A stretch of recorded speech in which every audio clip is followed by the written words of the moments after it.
10 साल सरकार को हो गए, 5 साल और मांग रहे हैं। और जो नौजवान फौज में भर्ती होकर नौकरी करना चाहते हैं, देश सेवा करना चाहते हैं, उसको अब दे रहे हैं 4 साल। इसलिए हमने कहा अग्निवीर वाली जो योजना है इसको समाप्त करेंगे। और ये चुनाव बदलाव का चुनाव है और इसकी सुपुर्द पूरे देश में नहीं है। अगर ऐसे कोई भी चर्चा है उस पर निर्वाचन आयोग इसका संज्ञान लेकर कार्रवाई करेगा। सर 400 पार के नारे दिए जा रहे हैं।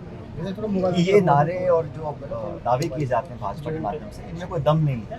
क्योंकि अगर कॉन्फिडेंस बीजेपी होती तो वो विपक्ष की पार्टी के नेताओं को तोड़ के अपने से नहीं जोड़ती।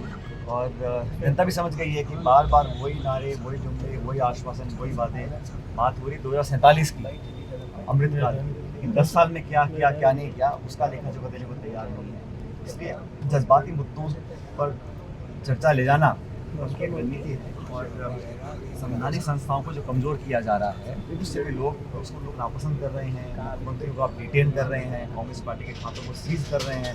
इन सब बातों का भी एक नकारात्मक प्रभाव जनता में पड़ता है। लेकिन जनता बहुत समझदार है, पब्लिक चाहे बोले कम लेकिन अपने मन से, विवेक से सही व्यक्ति, सही पार्टी को वोट डालकर जिताएंगे। 2047 का नारा देने से प्रधानमंत्री विजन 2047 को लेकर, वही मैंने कहा ना था, अब आप 10 साल से सरकार में हैं और मैंने कई जगह कहा कि 10 साल सरकार को हो गए, 5 साल और मांग रहे हैं। और जो नौजवान फौज में भर्ती होकर नौकरी करना चाहते हैं, देश सेवा करना चाहते हैं, उसको अब दे रहे हैं 4 साल। इसलिए हमने कहा अग्निवीर वाली जो योजना है इसको हम समाप्त करेंगे। नौजवानों को पूरा मौका मिलना चाहिए, अपनी फौज में जाएं, देश की सेवा करें। तो कहना कुछ और करना कुछ।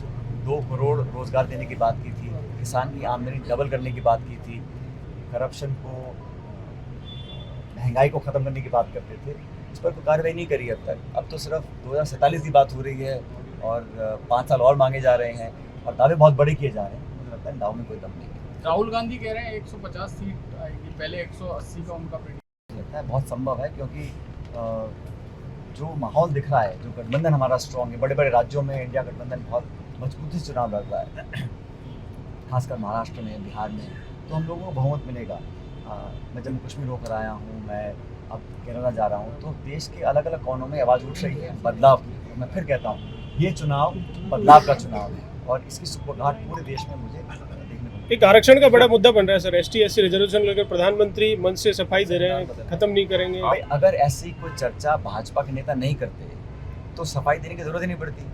अगर भाजपा का शीर्ष नेतृत्व खुद सफाई देने पर मजबूर हो रहा है तो कहीं ना कहीं बिना धुएं की आग तो होती नहीं ना। तो उनके नेताओं ने ऑन रिकॉर्ड बातें बोली हैं, इसलिए उनको सफाई देनी पड़ रही है। जब राजीव गांधी जी के पास 400 सांसद थे, उन्होंने कभी ऐसी सफाई दी ना, हमारे किसी नेता ने ऐसी बात की। तो कहीं ना कहीं इन बातों में कुछ तथ्य होगा, इसीलिए बार बार सफाई देनी पड़ रही है। आप पूरे देश में जा रहे हैं, कोई अंडरकरंट दिख रहा है क्या इस चीज़ में? मुझे तो ये कोई वेव नहीं दिख रही है इसमें। और बहुत कोशिश की गई इस चुनाव में जज्बाती मुद्दों को हवा देने की, लेकिन पब्लिक बहुत समझदार है, किसान आंदोलित है, नौजवान बदलाव चाहता है, शिक्षित बेरोजगारों का भविष्य अंधकार में है, महिलाएं भी आज ग्रस्त हैं। सब लोग चाहते हैं कि बदलाव हो और ऐसे लोगों को मौका दें जो सचमुच में विकास की बात करते हों। जज्बाती मुद्दों पर राजनीति करते आप कब तक अपना काम चलाएं? डॉक्टर लोकसभा चुनाव में स्थानीय मुद्दे भी हावी हैं कि वो सरकारी कर्मचारी ध्यान दे, चुनाव के बाद सबका हिसाब किताब होगा।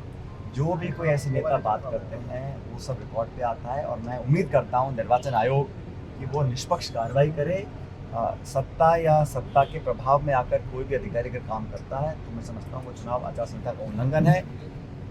निर्वाचन आयोग एक संवैधानिक संस्था है, उसकी निष्पक्षता पर बने रहना उसका बहुत जरूरी है। और मैं उम्मीद करता हूँ कि इलेक्शन कमीशन हर ऐसी कोई घटना का पूरा ध्यान देकर कार्रवाई करेगा ताकि जमहूरियत में, गणतंत्र में, लोकतंत्र में जनता का जो अटूट विश्वास है वो बरकरार रहे। कांग्रेस